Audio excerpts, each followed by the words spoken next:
Hey guys, what's going on? Boomersoon here. For this week's episode of Challengefield, I decided to try something I'd not really ever done before.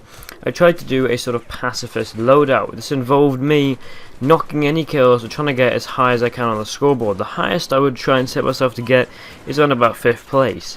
Now, instantly, the first time I had to think about a way to do this, the first thing that came to mind is playing on a map like Operation Metro, Operation Locker, very much what I call a bottleneck map, where there are points where the teams just stand and shoot at each other for hours and hours upon end, because people will die. I can revive them and get 100 points to revive, which is basically like a kill.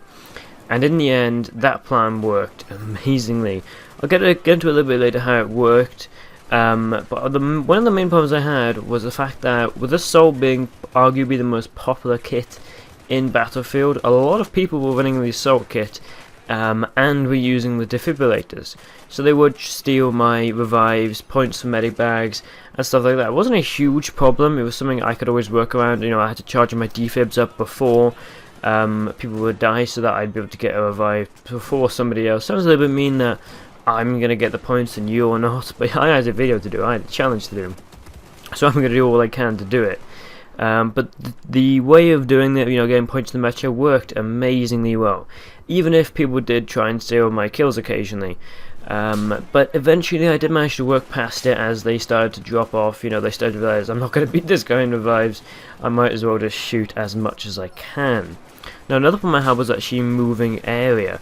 Of course, this map is a bottleneck map, but not in every single location. There are points where they do thin out. Right here you can see, sort of on the B flag, there are so many good locations. There's the stairs, which you can see right in front of me, the main stairs. There are these side route.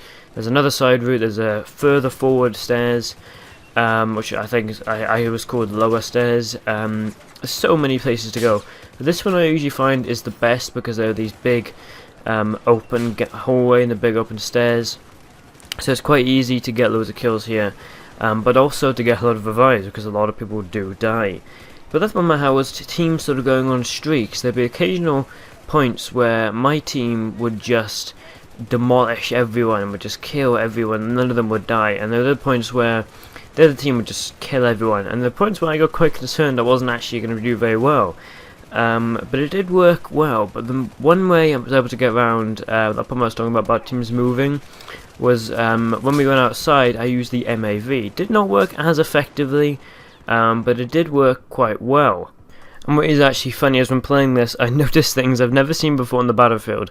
I realise now how sort of limited and how almost pointless Operation Metro truly is. It's a map I've always liked. Even if it does have bad times for me where I'm not so fond of it, because it just seems like I go there to get killed. I will admit there are points where I have lost my temper on this map, but I think at some point every single person has.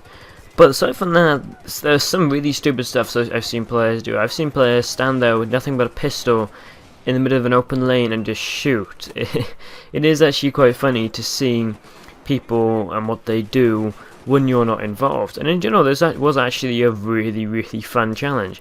I had arguably more fun doing this than I would have just playing Metro, because for me, Metro is just, again, like I said, I like the map, but it's just so clustered, and there's not really too much you can do.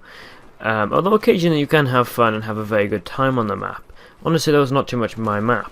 Another funny thing I noticed is truly how much players do clump. You're about to see now, I take the MAV out, and I think, the players are going to be spread out across the streets and stuff. And there are a few that, hiding in the buildings, hiding in the alleys. But I come around the corner, and there were just players clumped everywhere, hiding in the middle of the streets and places like that. There was a point where I guess later on where they are just immensely clumped. At the server about 32, it looks like there's probably 20, 25 of them all in that one spot out of a team of 32. Now that's pretty insane. You do of course get the occasional stragglers who hide in the buildings trying to snipe people. They're the ones that usually don't get too far with points, or occasionally they get picked off. Or usually they're the ones that when you do a flank and you feel really good about it, and then they pick you off just before you're up to go up and get some awesome kills. And honest to God, you might think, well, that sounds incredibly boring, just sat there with a defibrillator, constantly charging it and reviving, charging it and reviving. But in actual fact, it was actually very, very fun. Like I said, I had arguably more fun doing this than I would have naturally playing Metro. So I definitely recommend, even if, you know, reviving isn't your thing, I definitely recommend trying this, because you get a lot of XP from it. You'll see at the end how much XP I get. And in actual fact, just so you can see promotion, but in actual fact, I did better than I expected. And I got a lot more points than I expected as well. Definitely what you want to do is equip one of the 200 times bonuses. I have so many bonuses, it's unbelievable. I have, I think, 35 odd of the 25 ones, and then even more of the 10 times, or 10 times, even more of the 50 times one. I have so many to use, but I equipped the 200 times one because it gave me much more XP when the game was done. Didn't give me XP in-game, but it gave me it afterwards, so any XP I was getting in this video would just accumulate and accumulate and accumulate. So I'd have so many points and so much XP by the end of it that it would just be insane. Now again, a really big challenge, just like I was saying before, is the fact that people would get kills. And you know, you're probably thinking, there's no way you can get as many revives as they can kills. You'd be wrong in thinking that. And in fact, by the end of this game, I believe I had 128 revives. That's 128. Now, if imagine not all of those are points, but round about most of them were 100 points. That's so many kills and so many points. So that's all I did, guys. Thanks for watching Monsoon. I'll see you next time, guys. Don't forget to check out the score. And by the way, I came second out of overall, which is pretty good. Naturally, just playing, I'd be happy with second any day of the week.